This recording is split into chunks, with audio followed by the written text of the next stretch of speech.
Hello, कैसे हैं बच्चों। आज का जो हमारा टॉपिक है, ये टॉपिक स्पेशली है आपको न्यू एजुकेशन पॉलिसी 2020 के अंतर्गत जो आपको एमसीक्यू क्वेश्चंस आएंगे एग्ज़ाम में इस बार, तो उसी से रिलेटेड हम हर एक टॉपिक पे कम से कम जो 10 बेहतरीन प्रश्न होंगे, ये प्रश्नों का सिलसिला लगातार चलता रहेगा ताकि आपको इससे कुछ फ़ायदा भी हो सके और एग्ज़ामिनेशन पर्पस से कुछ प्रश्न जो महत्वपूर्ण प्रश्न हो सकें, जो हों वो आपको याद भी हो सके और आपके लिए उपयोगी भी हो। तो चलिए, आज का जो टॉपिक है हमारा, उससे हम 10 महत्वपूर्ण प्रश्नों को लेकर के आए हैं। बिजनेस मैनेजमेंट जो पेपर है उसके अंतर्गत नेचर, स्कोप एंड प्रिंसिपल्स के अंतर्गत जो 10 क्वेश्चंस हैं इजी, उसको देखते हैं। यानी कि बिजनेस व्यावसायिक प्रबंध के अंतर्गत उसकी प्रकृति, क्षेत्र एवं सिद्धांत से रिलेटेड कुछ प्रश्न हैं जिसको हम लोग देखेंगे। तो सबसे पहला प्रश्न है आपका कि इनमें से कौन प्रबंध में जेड सिद्धांत के प्रतिपादक थे? Abraham Maslow, William McGregor, Herzberg या विलियम आउची? तो इसका आंसर होगा आपका विलियम आउची। विलियम आउची ने जेड सिद्धांत का प्रतिपादन किया था और जापानीज़ काफ़ी पॉपुलर ये सिद्धांत है। इन्होंने जेड सिद्धांत में कर्मचारियों की संस्था में निष्ठा को लेकर के बढ़ावा देने पर केंद्रित किए थे इस सिद्धांत को। इस सिद्धांत में कर्मचारियों के विकास पर जोर देने की बात की गई थी और उसकी कार्य पर और कार्य के बाहर की ज़रूरतों को ध्यान में रखने पर यह केंद्रित था। तो इस तरीके से इनमें से प्रबंध में जेड सिद्धांत का प्रतिपादक कौन था? तो विलियम आउची थे। अगला जो क्वेश्चन है आपका, ये क्वेश्चन है प्रबंधकीय कौशल में क्या सम्मिलित है?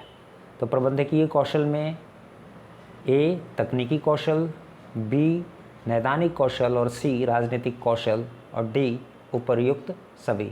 तो प्रबंधकीय कौशल में उपर्युक्त सभी सम्मिलित हैं, यानी तकनीकी कौशल, नैदानिक कौशल, राजनीतिक कौशल और फिर उपरोक्त सभी। अब अगला क्वेश्चन है आपका, उद्देश्यों के द्वारा प्रबंध सिद्धांत को प्रसारित किया गया था, किसके द्वारा? तो उद्देश्यों के द्वारा प्रबंध सिद्धांत को, क्वेश्चन नंबर 3 है, क्वेश्चन नंबर 3 को हम लोग देख लेते हैं। उद्देश्यों के द्वारा प्रबंध सिद्धांत को दिया गया था पीटर एफ ड्रकर के द्वारा। पीटर एफ ड्रकर के द्वारा उद्देश्यों के द्वारा प्रबंध सिद्धांत को प्रसारित किया गया था। इसको शॉर्ट में हम MBO यानी मैनेजमेंट बाय ऑब्जेक्टिव के नाम से भी जानते हैं, जिसमें कि इन्होंने इस अवधारणा का उल्लेख 1954 में किया था। 1954 में इनके द्वारा जो पुस्तक प्रकाशित की गई थी, उस पुस्तक का नाम था the practice of management. The practice of management. Management में इन्होंने मैनेजमेंट बाय ऑब्जेक्टिव जो दृष्टिकोण है, जो सिद्धांत है, उसकी चर्चा की थी, जिसमें बताया था इन्होंने कि यदि संस्था में उद्देश्य कर्मचारियों एवं प्रबंधकों के बीच अस्पष्ट होंगे तो जो कार्य निष्पादन होगा वो बेहतर तरीके से हो पाएगा। अब चलिए क्वेश्चन नंबर 4 के बारे में चलते हैं। क्वेश्चन नंबर 4 जो है ये है कि प्रबंध हर जगह अधिशासी नेतृत्व का कार्य करता है, यह परिभाषा किसके द्वारा दी गई है? तो यह परिभाषा आपको RC डेविस के द्वारा दी गई है। प्रबंध हर जगह अधिशासी नेतृत्व का कार्य करता है, यह परिभाषा किसके द्वारा दी गई है? RC डेविस के द्वारा दी गई है।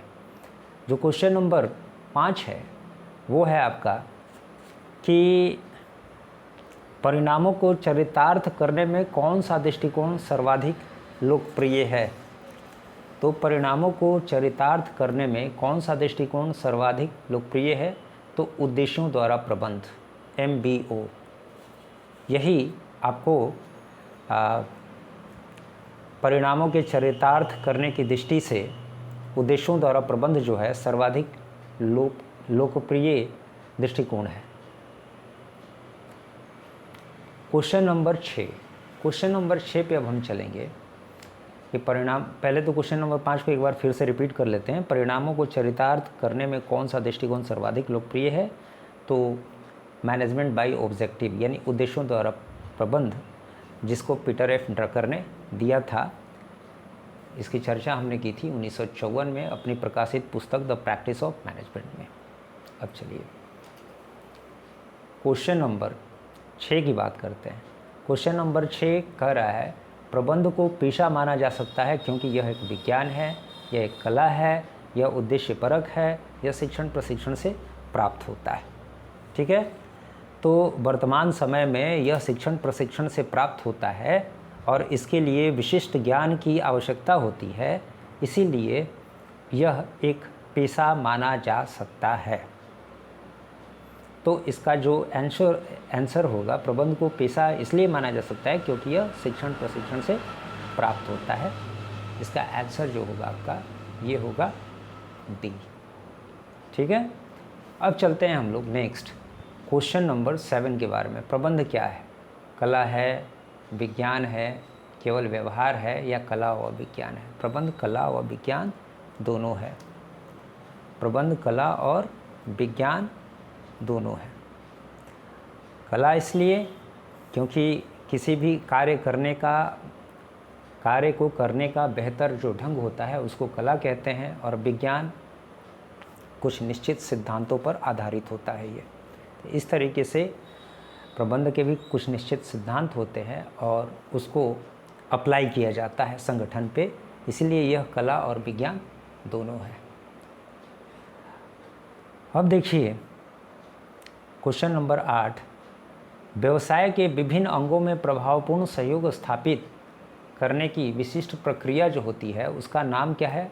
प्रक्रिया का नाम क्या है? प्रबंध, व्यवसाय प्रबंध, संगठन प्रबंध या आपका इनमें से कोई नहीं? तो इसका आंसर होगा आपका व्यवसाय प्रबंध। ठीक है, व्यवसाय के विभिन्न अंगों में प्रभावपूर्ण सहयोग स्थापित करने की विशिष्ट प्रक्रिया का नाम है व्यवसाय प्रबंध।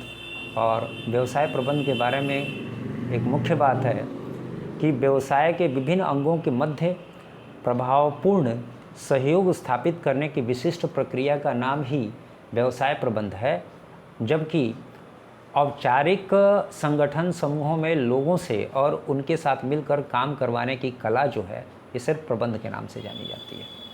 ठीक है, व्यवसाय प्रबंध के बारे में क्या है कि व्यवसाय प्रबंध विभिन्न अंगों के मध्य प्रभावपूर्ण सहयोग स्थापित करने की विशिष्ट प्रक्रिया का नाम है, जबकि प्रबंध जो है यह औपचारिक संगठन समूहों में लोगों से और उनके साथ मिलकर काम करवाने की कला है। चलिए, तो इसका आंसर क्या हुआ? व्यवसाय प्रबंध। क्वेश्चन नंबर 9 के बारे में चलते हैं। प्रबंध की विशेषता क्या है? प्रबंध एक प्रक्रिया है, प्रबंध एक सामाजिक प्रक्रिया है, यह एक सामूहिक प्रक्रिया है या उपरोक्त सभी? तो इसमें उपरोक्त सभी होगा। प्रबंध एक प्रक्रिया है, एक सामाजिक प्रक्रिया है, एक सामूहिक प्रक्रिया है, ये तीनों है। चलिए, अब नेक्स्ट है प्रबंध की आवश्यकता किस स्तर पे है? तो प्रबंध की आवश्यकता जो है ये निम्न स्तर, उच्च स्तर, मध्य स्तर, मध्यम स्तर, सभी स्तरों पर प्रबंध की आवश्यकता है, इसलिए आंसर जो होगा आपका ये डी होगा।